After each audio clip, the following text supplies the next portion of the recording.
let's talk shop. What to inspect when you're inspecting. And I'll be very graciously grateful for where I learned some of this stuff. This is from sitting through 100+ home inspections, sitting through some Section 8 inspector walkthroughs, learning from a lot of the frustrations and the praises of Section 8 inspections. And there's some awesome principles that we can pull from this. And what I would want to put together today and encourage you to do, or to hire a property management company that does, is to do routine inspections of your property. Now, these don't need to be every month. I mean, you need to know your market and know your tenant base and know, how much pain you want to be in. But I would recommend not having a situation where you have to inspect a property every month. But a good routine inspection of the property can help you and help your tenant model the right things. So let's hop out of the truck and let's get to the nitty-gritty of what to inspect when you're inspecting. All right, the first thing that jumps out is this exposed light bulb. So we definitely want to get the glass back on here. We'll check our records and see if that was like this at move-in, but regardless, we would like that to not be like that. So we'll do a quick visual assessment of the outside. And what we want to look for is things that will harm or damage the property. This needs to be hauled off.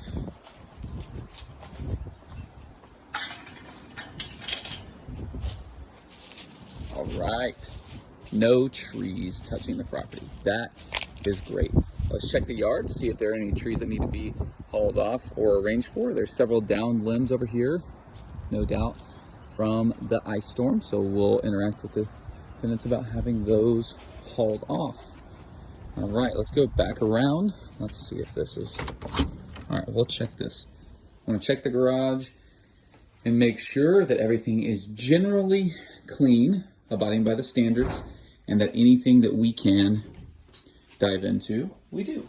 So one of the things that we want to make sure is that our heating and air setup and our water heater are safe. We want to make sure that there's no condensate in the overflow pan.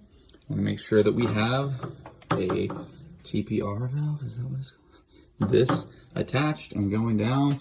We want to make sure that there's no evident leaks. So one of the things that you might observe if you have something that is on the verge of failing is rusting at the top or the bottom. It can happen both, but more commonly the bottom. And then, how clever. All right, around the side, we actually got access to the heating and air unit. So there's a couple things that we need to call out here. Number one, where's the cover to our heating and air unit, and why does it look like this? That's something for a heating and air professional to check out for sure. Number two, we need to ask the tenant to keep this away from the heating and air access. That's a key. There's the grate right there. So looks like we need to have this bad boy serviced. Looks like we need to ask the tenant to remove these items from the vicinity of the heating and air. And for safety's sake, let's put a cover on that outlet. All right, let's pop inside. Before we head back inside, I want to touch base on this. You should take this opportunity to check any lint traps. So if they're not here, sometimes they're here, sometimes they're here, and sometimes they're here. Now, this is not a washer or dryer that we own. This is the tenant's. But I just want to always make sure that tenants know that this should be cleaned every time. So if you pull the lint filter out and it's covered in lint, then your tenant does not know that, and it would be a very good idea for their safety and yours to make them aware of that. So all good here. All right, heading inside, what we want to be mindful of here is generally, do things look as they should? So here we have intact blinds. We got a couple divots there, but nothing outside of the normal. And here we go. Let's check out the kitchen. In general, everything is the way it was at move-in time, plus or minus tenant's personality, mess, and things. You know, observe how are things looking. Another thing we always want to check is your heat and air. HVAC filters should be changed regularly, or if they're like this, they should be cleaned regularly. This has not been cleaned. So we need to task the tenant with cleaning this vent. We'll come back to that. Want to poke your head under any sinks and make sure, number one, we don't have drips happening here. That's a water waster. And we want to make sure that we don't have signs of drips happening below. You'll see that most commonly in growth or rot around your water supply lines, or you can feel your water supply lines and ensure that they're not there. You can also feel the P-trap all up and down here. And if you feel moisture, you shouldn't. That's worth having a handyman or a plumber check out before it becomes a bigger issue. All right, let's see what's next.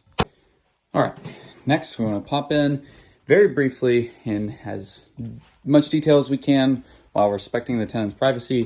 We want to ensure that things are being cared for the way they ought to be, and that's it.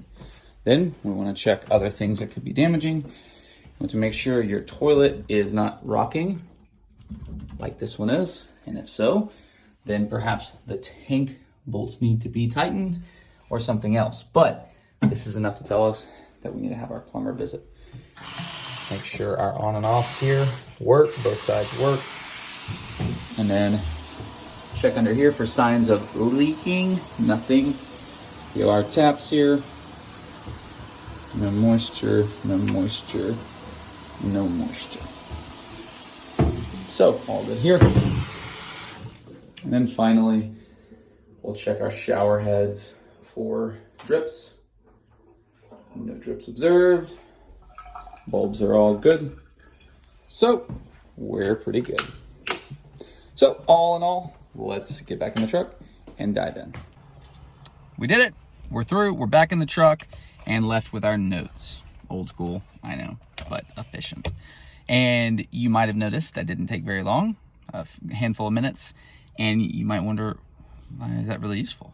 It's not scientific at all, but what it does is it gets you eyes on the property, which is useful, and not every time. It's not needed every single time, but it is beneficial overall, because the 5% of the times that someone is doing something that shouldn't be done, maybe because they don't know, maybe because they do know and they don't want you to know, like, who knows? We don't want to assume people's motivations, but we do want to help people do the right thing.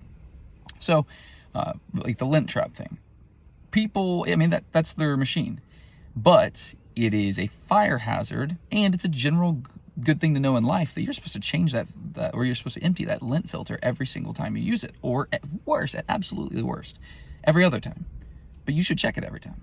That's just a good habit. You shouldn't flush feminine hygiene products. You should not flush unflushable wipes. You maybe shouldn't flush flushable wipes. You should just toss them in the trash can. But people don't necessarily know by default what doesn't go down the toilet. So it's always helpful if we add value to them in that process.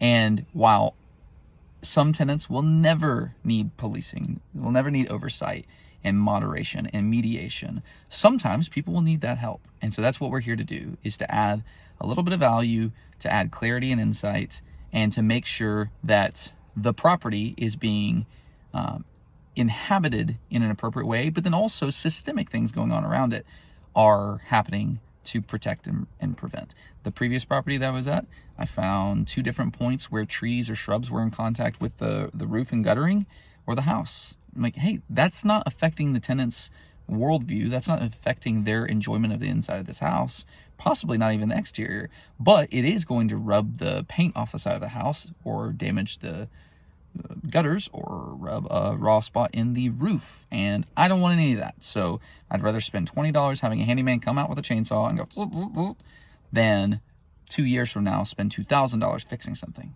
That's the preventative, proactive aspect of getting eyes on the property. And if you can check for leaks, you can check for spinning meters if that's better for you. You can make sure that things aren't happening unknown, where everyone's unaware, that are going to have a detrimental effect at scale. So that's the point. And that is a brief, quick and easy overview of what to inspect when you're inspecting. There's a whole different litany of inspections and a different depth and onus and drive that you would use when inspecting a property for purchase, but for our seasonal routine inspections. of rental properties, this is what we do. It's going to keep tenants happy, it's going to keep everyone safe, and it's going to keep your investment well cared for. All right, be well. Let's grow together.